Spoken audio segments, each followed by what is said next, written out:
amém? Pega a sua Bíblia, abra comigo em Apocalipse. Apocalipse, capítulo de número 2. Nós faremos uma continuação, irmãos, da palavra que nós fizemos na semana passada. Semana passada nós falamos sobre a igreja, carta de Jesus à igreja de Éfeso. E hoje nós vamos trazer uma mensagem a partir do versículo 8, que é a carta de Jesus à igreja de Esmirna. Apocalipse capítulo 2, versículo de número 8. Apocalipse 2, versículo 8, em nome de Jesus. Quantos acharam, digo amém. Amém. Quantos não acharam, misericórdia. O microfone está fechado. Amém. Quem não achou, diga misericórdia. Acho que todo mundo achou. Diz assim a palavra do Senhor. Versículo 8. Ao anjo da igreja em Esmirna, escreva: essas coisas diz o primeiro e o último, que esteve morto e tornou a viver.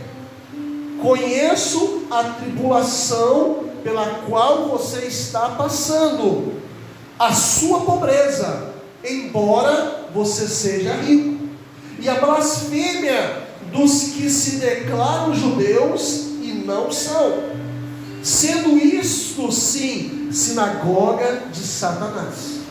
Não tenha medo das coisas que você vai sofrer. Eis que o diabo está para lançar algum de vocês na prisão, para que vocês sejam postos à prova e passem por uma tribulação de 10 dias. Seja fiel até a morte, e eu lhe darei a coroa da vida. Quem tem ouvidos, ouça o que o Espírito diz às igrejas. O vencedor de modo nenhum sofrerá o dano da segunda morte. Feche os seus olhos, vamos orar ao Senhor. Senhor, nosso Pai, nosso Senhor, nós nos colocamos na Tua presença, nos entregamos ao Senhor nessa noite, pedindo, meu Deus, a cobertura do sangue de Jesus sobre cada um de nós. Meu Pai, em nome de Jesus, fale poderosamente em cada coração. Senhor, que seja uma noite de revelação, meu Deus, em nome de Jesus, que a nossa vida seja transformada pelo poder desta palavra, Senhor. Meu Deus, nós não estamos lendo um livro, meu Deus, um conto da carochinha, ou qualquer outro livro que talvez seja desprezado. Nós estamos lendo um livro que se chama a Palavra de Deus aos nossos corações. Então, em nome de Jesus, Pai, que o nosso coração venha queimar pelo poder da revelação do Senhor. É o clamor que nós fazemos a Ti, em nome do Senhor Jesus. Amém e amém. Pode se assentar, por favor. Se você quiser deixar aberto, pode deixar aberto aí em Apocalipse.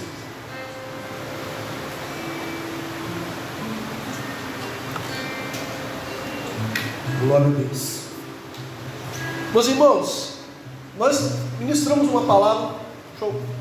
Nós ministramos uma palavra na semana passada, que foi justamente no mesmo capítulo, né? Nós lemos os primeiros versículos do capítulo 2, que são os capítulos em que fala sobre a carta de Jesus à igreja de Éfeso. Nós falamos muito sobre João, porque João é aquele que recebeu essa revelação, é aquele que estava na ilha de Patmos, recebeu a revelação do Apocalipse, e ele agora tem a responsabilidade de trazer uma palavra, trazer uma carta, inclusive trazendo palavras de correção para a própria igreja que ele pastoreava.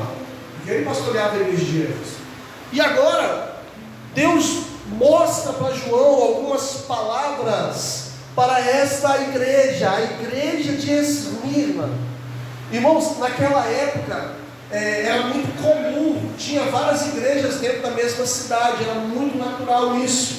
E existia pastores que eram acima de pastores, que se tornavam responsáveis por aquela cidade, por aquela região. Vamos dar um exemplo, aqui na cidade de Vitória. Nós, a igreja quadrangular, nós temos várias igrejas, um total aí de 23 igrejas dentro da cidade de Vitória, e nós pastores, temos uma pessoa a qual nós nos reportamos, que a gente chama de superintendente. Naquela época eles não chamavam de superintendente, eles costumavam chamar de bispo. Então, bispo de Éfeso, bispo de Esmirna, bispo de Pérgamo, de todas as outras cidades ali à volta. Era uma pessoa que era responsável por todas as igrejas dentro daquela cidade. E Esmirna era uma cidade, irmãos, que era uma cidade muito importante.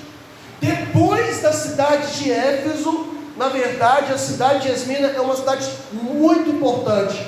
Assim como Éfeso era uma cidade que era portuária. Tinha um porto ali em Esmirna. E por ter um porto, recebia pessoas de vários lugares. Recebiam viajantes, recebiam pessoas que faziam comércio. Ali havia vendas de todos os tipos de situação possíveis, de roupa, comida, especiarias e tantas outras coisas mais. Então era uma cidade que tinha uma importância econômica para aquela região. Essa cidade, Esmirna, hoje se chama Izmir, que fica também dentro do país que hoje nós conhecemos como Turquia. E essa cidade tinha mais ou menos 100.000 pessoas. Só que diferente de Éfeso, Esmirna tinha algumas particularidades que faziam com que esta cidade fosse pior do que a cidade de Éfeso. Nós falamos na semana passada que Éfeso tinha uma das 7 maravilhas do mundo antigo, que era o templo da deusa Diana, ou conhecido também como os Efésios, ou também Deus Ártemis. Aqui em Esmirna, nós não temos um só templo, nós temos vários e vários templos. É uma cidade que foi fundada 1000 anos antes de Cristo. E essa cidade, ela passou por muitas transformações. Inclusive, próximo ali de 600 antes de Cristo. Presta atenção aqui que são informações históricas, mas são informações que eu vou fechar na palavra.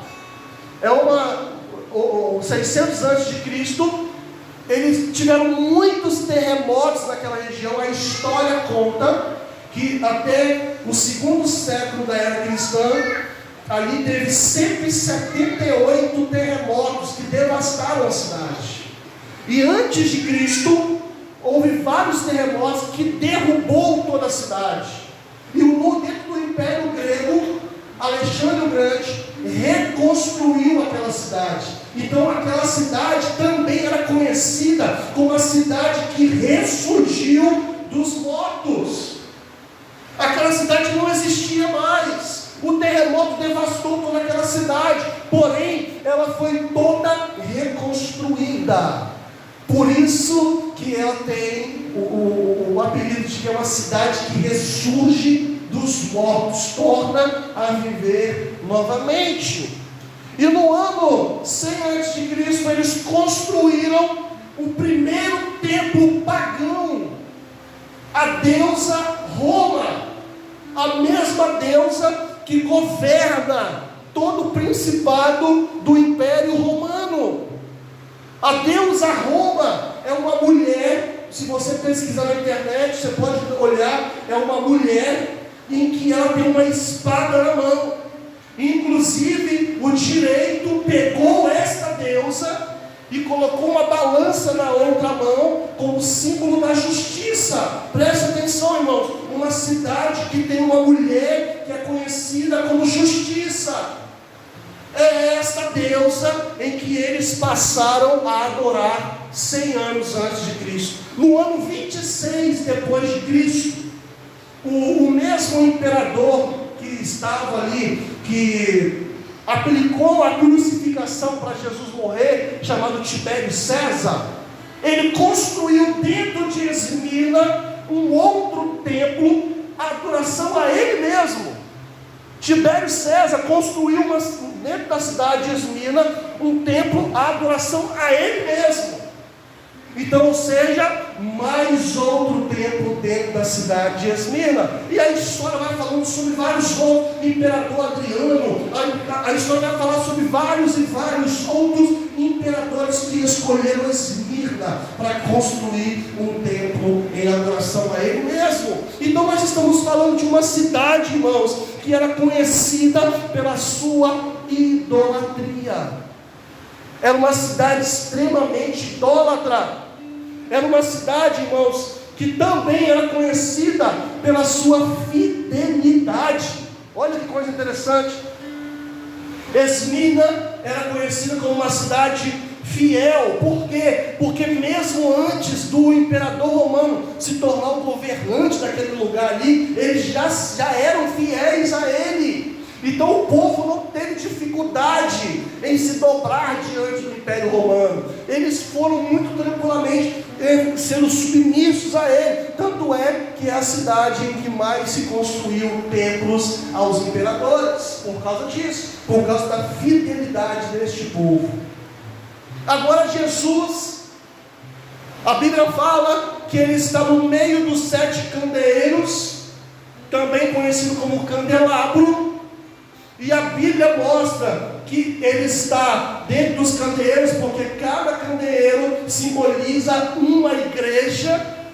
São 7 igrejas, então ele está no meio das 7 igrejas. Então eu entendo que Jesus, ele anda no meio das igrejas, ele está no meio das igrejas, e eu tenho certeza que Jesus está neste lugar. E como eu já falei semana passada, ele fala para cada igreja: eu te conheço, eu conheço as suas obras, eu sei tudo da sua vida, eu sei quem você é, eu sei a situação que você entrou neste lugar, eu sei que talvez você queria largar tudo, talvez você entrou neste lugar hoje, como talvez assim: Senhor, é a minha última oportunidade, porque eu vou largar tudo. E nesta noite Deus está falando com você, da mesma maneira que Jesus levantou João para falar com Esmirna, ele está falando com você nesta hora, e em nome de Jesus, ele quer estar com você no meio da tua tribulação. Glória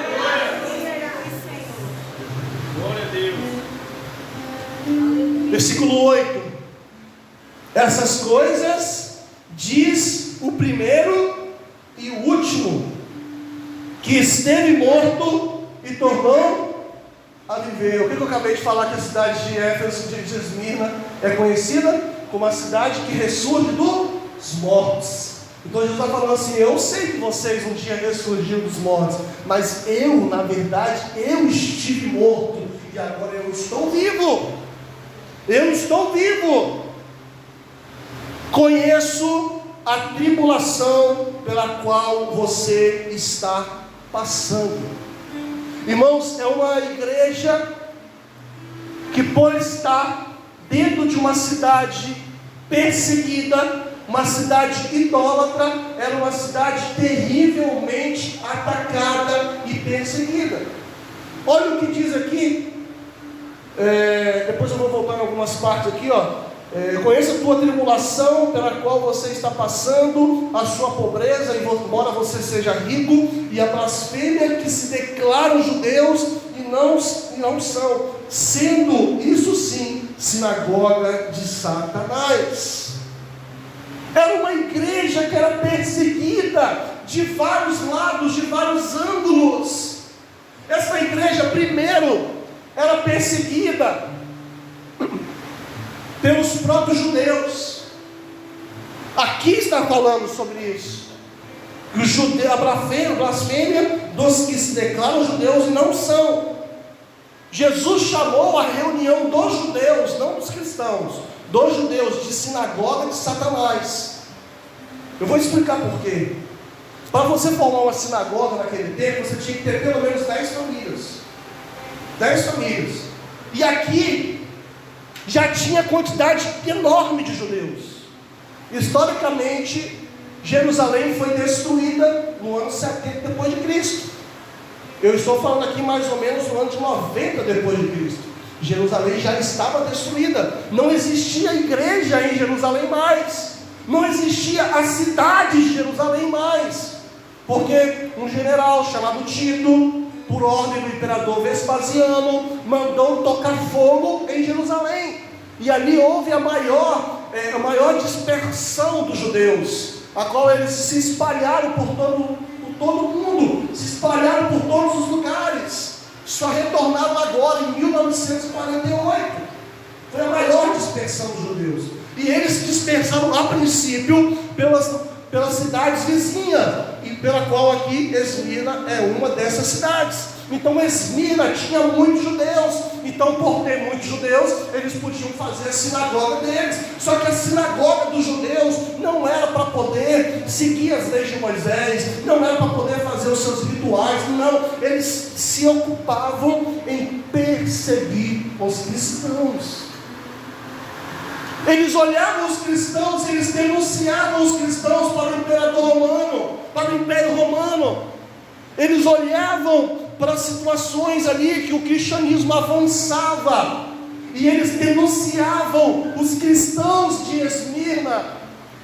Então a tribulação que o povo de Esmirna começou a atravessar foi com os próprios judeus. Por isso que Jesus dá essa palavra dura para ele. Vocês falam que vocês são sinagoga, mas vocês são sinagoga de Satanás. Jesus está falando isso. A segunda perseguição que eles enfrentaram, o próprio diabo, eles perseguiram ele. Olha só no versículo 10: eis que o diabo está para lançar algum de vocês na prisão. Então a segunda perseguição que eles enfrentaram era pelo próprio diabo perseguindo eles. Irmãos, eu quero dizer a seguinte coisa: se você vive uma vida cristã e não é perseguido por lugar nenhum, tem alguma coisa errada, irmãos.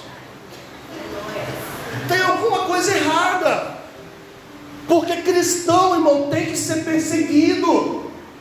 O sinônimo de se você vive uma vida cristã verdadeira diante do Senhor é de algum lugar você passar aflição, porque cristão passa aflição.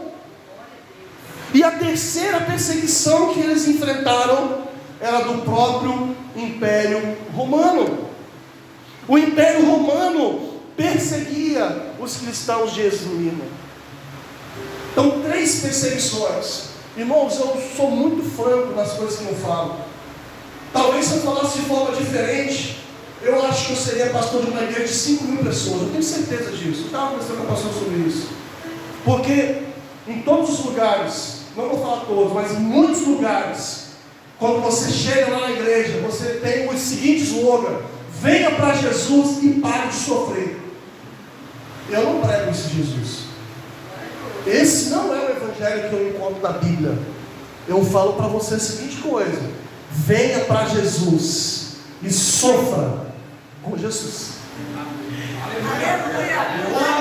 É isso aí. Por isso que eu não tenho uma igreja de 5.000 pessoas. É por isso. Glória a Deus. Presta atenção. A igreja que mais cresce no mundo inteiro hoje é a igreja da China. A igreja da China. A média de pessoas que se convertem por dia na China hoje, 8.000 pessoas se convertem na China. E a China é um dos países número 1 em perseguição ao cristão.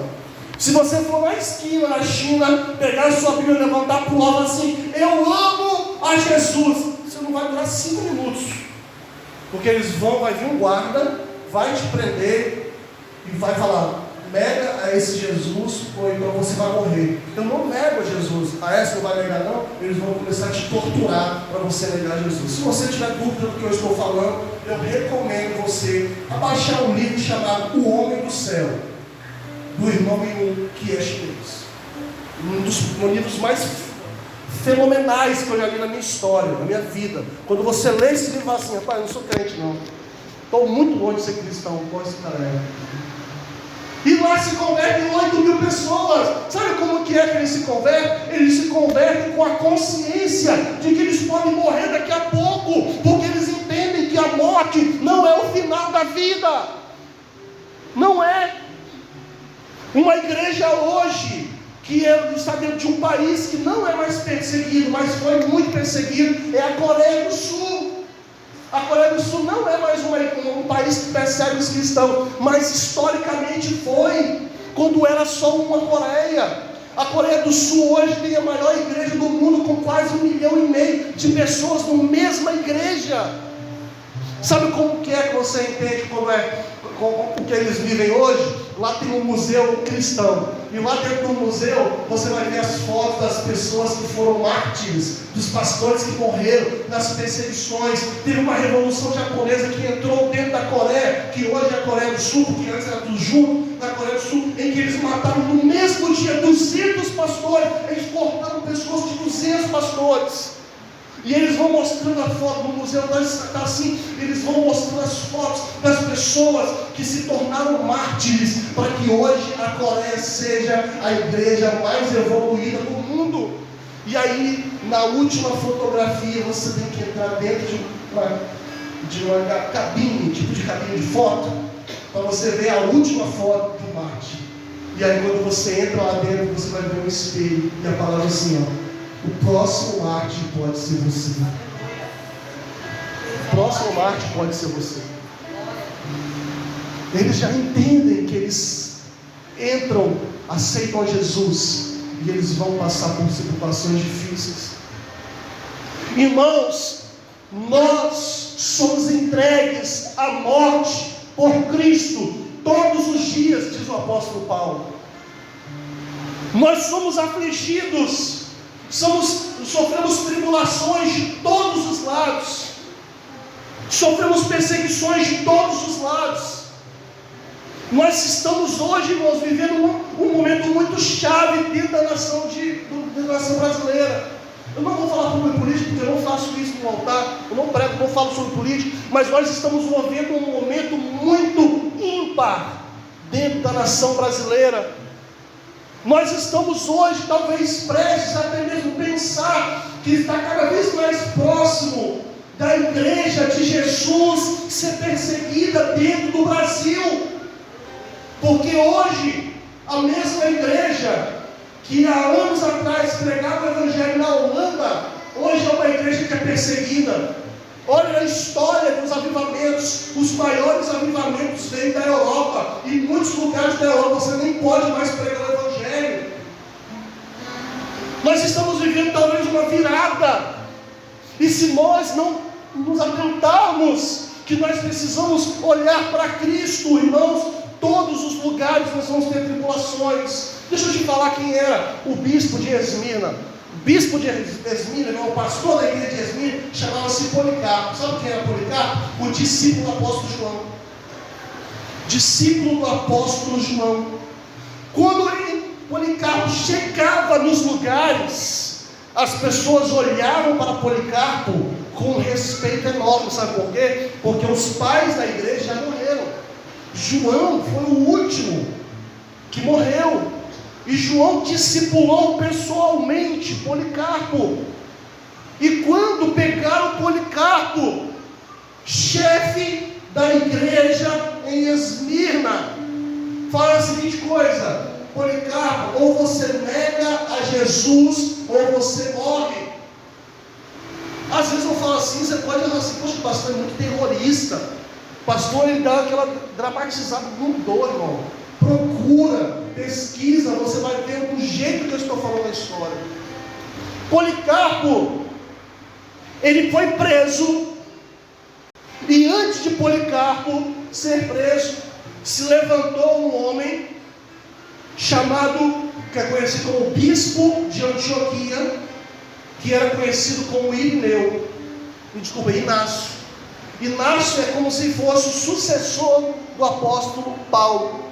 E ele escreveu alguns documentos para poder fortalecer as igrejas. E ele escreveu uma carta para Policarpo, falando assim: Policarpo, permanece firme no propósito que você está estabelecido. Inácio escreveu um documento para a igreja de Esmirna, falando assim: Esmirna, eu vejo tanto Jesus em vocês, vocês são tão fiéis a Jesus, que eu vejo vocês subindo numa cruz, como Jesus um dia subiu. Qual era a identidade do povo de Esmirna? Que eles eram um povo fiel. E quando Policarpo foi pego pelo Império Romano, falando assim: Policarpo, nega Jesus. Se você não negar Jesus, nós vamos te levar lá para o Coliseu Romano, e nós vamos te soltar no meio dos leões e no meio dos tigres. Ele falou assim: pode me soltar, porque eu não vou negar esse Jesus. Aí eles tentaram falar o mais grosso com Policarpo, e falaram a seguinte coisa: Policarpo, se você não negar Jesus, eu vou acender uma fogueira aqui e vou colocar você no meio dessa fogueira.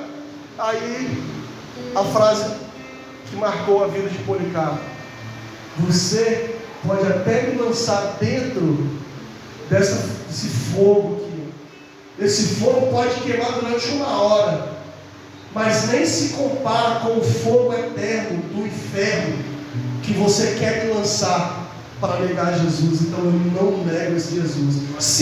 Olha só, está na história. Se você quiser saber o que é ser cristão, me dá somente 10 minutos, porque eu vou te falar o que é você ser cristão. Mas se você quiser, você pode me lançar no meio dessa fogueira. Sabe o que aconteceu? Ele foi lançado na fogueira. E aí, ele foi lançado na fogueira. E quando ele estava dentro da fogueira, existe registro histórico do que eu estou falando. Ele estava no meio da fogueira, só que ele não queimava. Ele não pegava fogo no meio da fogueira. Presta atenção no que está escrito aqui, versículo 10. Não tenha medo das coisas que vocês vão sofrer. Eis que o diabo está para lançar algum de vocês na prisão, para que vocês sejam postos à prova e passem por uma tribulação de 10 dias. Seja fiel até a morte, e eu lhe darei a coroa da vida.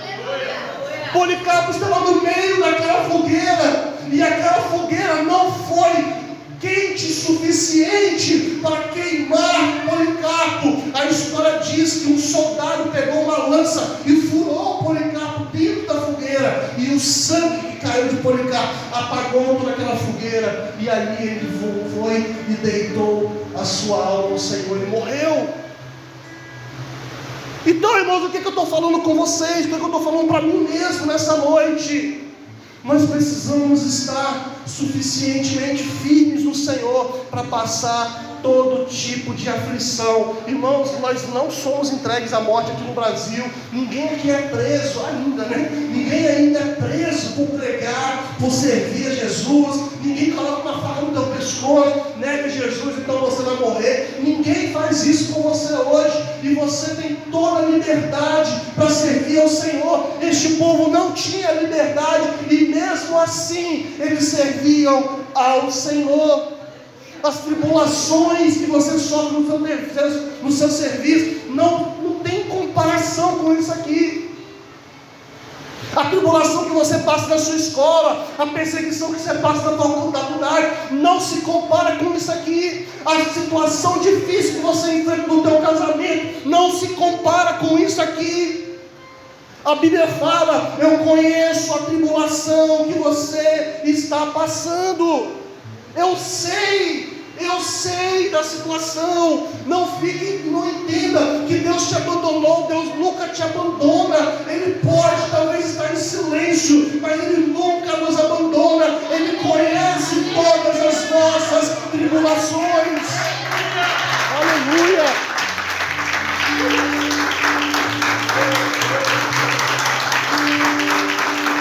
Aleluia. Continuando aqui no versículo 9, ele conhece duas coisas: a tribulação que eles estão passando, e a segunda coisa que ele conhece, a pobreza do povo. O povo era pobre. E aí ele faz um comentário aqui, embora você seja rico. Os cristãos da cidade eram pobres. Eram pobres muitas vezes porque eles tinham que largar tudo e fugir, se esconder.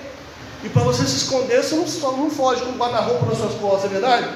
Acho que ninguém se esconde com o guarda-roupa na cama. Pega a cama, amor, vai. Pega a televisão para assistir o Netflix. Acho que ninguém faz isso. Se esconder com a roupa do seu corpo, talvez umas 2, 3 mudas de roupa, talvez, o que der, talvez uma mochila. Então eles eram pobres, mas Jesus faz um comentário aqui acerca da pobreza deles. Vocês são pobres, mas vocês não conhecem, mas vocês são muito ricos. Porque na verdade a maior riqueza que eles atravessavam, que eles estavam passando, era uma riqueza espiritual.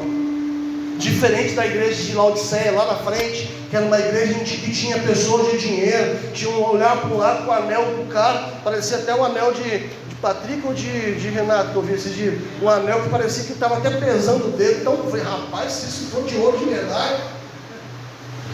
O povo da igreja de Laodiceia era um povo rico, mas Jesus chamou eles de pobre. Vocês podem ter dinheiro na conta de vocês, vocês podem fazer pix para todo mundo, para ter dinheiro que for, mas vocês são pobres. Aqui não, Jesus faz o contrário. Vocês podem ter dificuldade para se alimentar, mas vocês são muito ricos, porque vocês têm a graça de Jesus em vocês. Irmãos, 2 igrejas não receberam nenhuma correção. Uma delas é a igreja de Filadélfia e a segunda igreja de Esmirna. Jesus não puxou nada, só fez elogio para a igreja de Esmirna. Imagina, Paulo, Jesus vinha para você e falar algumas coisas, e aí você já imagina, até baixa a cabeça que você imagina, vai vir a pedrada. E Jesus só fez elogio. Essa igreja só recebeu elogio. Por quê? Porque eles habitavam num lugar improvável, mas mesmo assim eles perseveraram na doutrina do Senhor, eles suportavam as tribulações. E eu estou pregando para uma pessoa aqui, para pessoas nessa noite que precisam suportar tribulações, por mais difíceis que elas são. Você precisa suportar as tribulações.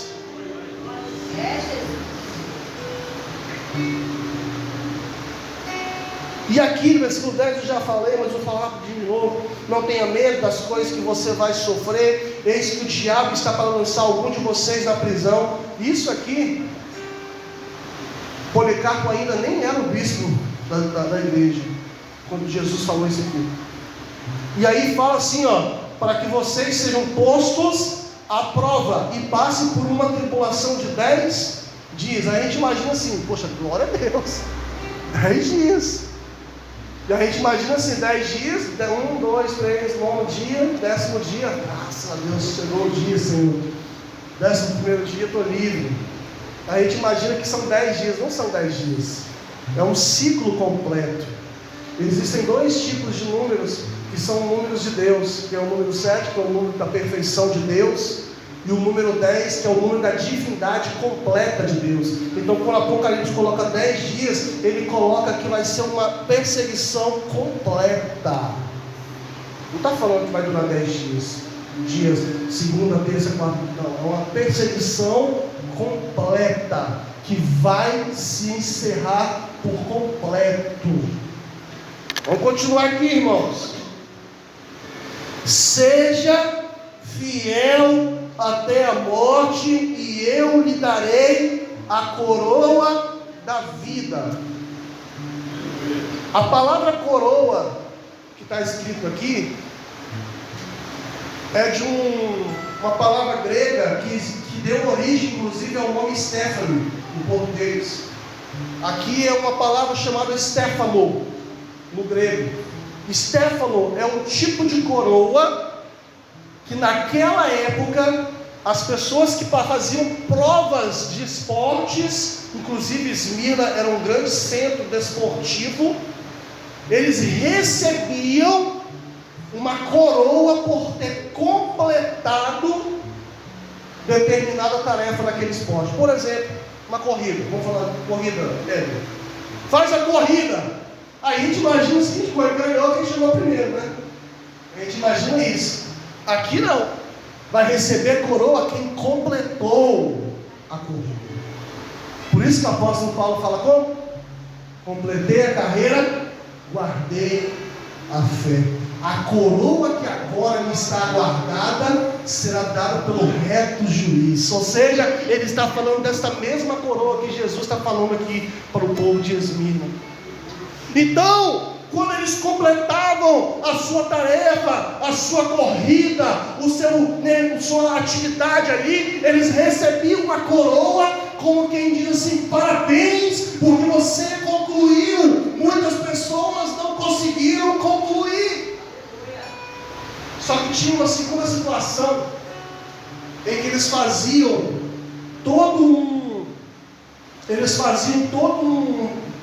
uma festa para entregar esta coroa para os vencedores. Eles não simplesmente pegavam a coroa e jogavam na cara aqui. Eles faziam um banquete. Eles chamavam só os vencedores. Só quem concluiu. O vencedor é quem concluiu, tá, gente? Chamava todas as pessoas que concluíram a prova para um grande banquete. E naquele banquete ali, eles faziam o quê? Eles iriam e entregavam a coroa para cada um que concluiu aquela prova. Eu não sei se você está ligando uma coisa com a outra, mas eu tenho que te dizer a seguinte coisa: seja fiel até a morte, e eu lhe darei a coroa da vida. Ele não vai te entregar uma coroazinha que eles entregavam, não. Jesus vai te chamar a seguinte coisa: eis que venho sem demora. Ele vai te chamar e você vai ser homenageado aonde, pastor? Nas bodas do Cordeiro. E lá você vai receber a sua coroa? Não, é o seu galardão que você vai receber, porque você concluiu a carreira, guardou a fé. Jesus quer te chamar para você suportar a tribulação, porque um dia a coroa da vitória está guardada para você, só para você. Mas você precisa suportar as tribulações. Aleluia.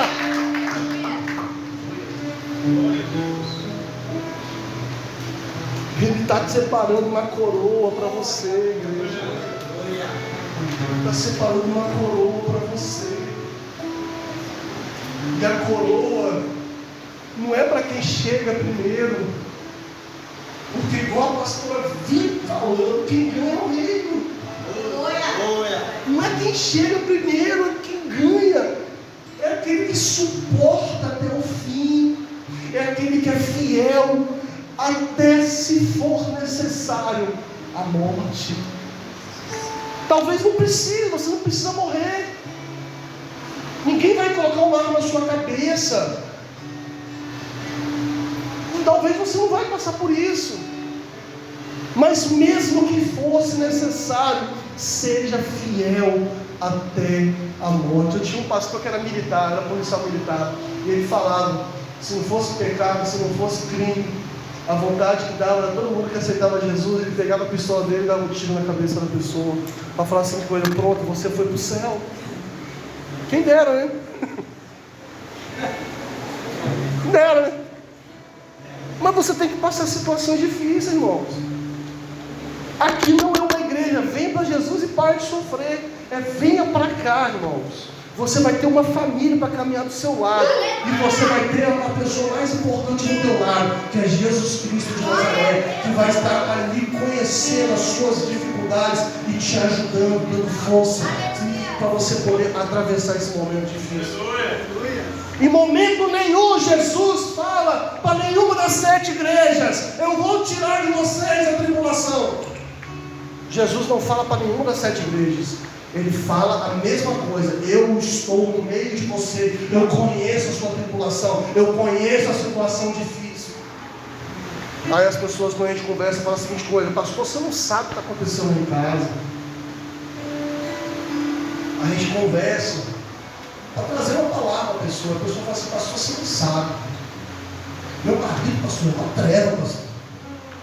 Minha filha, pastor, você não conhece minha filha.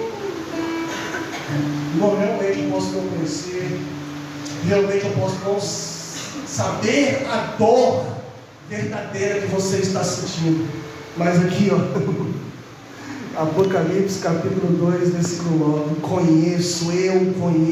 Eu não preciso conhecer. Jesus conhece a sua dor. Jesus conhece a sua dor. E lá nos últimos versículos de Apocalipse fala assim: e naquele lugar, lá na Nova Jerusalém, não haverá mais morte, não haverá mais choro, não haverá mais dor, não haverá mais doença, não vai ter nenhum tipo de preocupação, não vai ter mais boleto, não vai ter mais cobrador te ligando, não vai ter São Paulo te ligando, não vai ter nada disso. Sabe por quê? Porque as coisas, tudo isso se passaram e agora você vai estar vivendo com Ele na eternidade.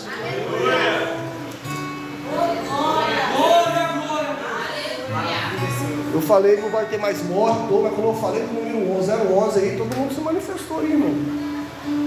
Vai ter 011 te ligando? Não, é verdade. Versículo 11 para a gente encerrar. Quem tem ouvidos, ouça o que o Espírito diz às igrejas. O vencedor, de modo nenhum, sofrerá o dano da segunda morte. Qual é o dano da segunda morte? Qual é o dano da segunda morte? O problema não é morrer, porque nós estamos falando de um evangelho que a morte ela é consequência do pecado. A morte ela chega para todo mundo. O pastor Cláudio Duarte vive falando, né? Quando chama lá, número 234, opa, é minha vez, chegou sua vez, irmão. Ninguém quer, né? Todo mundo quer ir para o céu, mas ninguém quer passar pela morte. Mas é uma coisa inevitável, todos nós vamos atravessar, todos nós vamos morrer, todos nós um dia vamos passar por essa situação. Só que a morte em si não é o problema.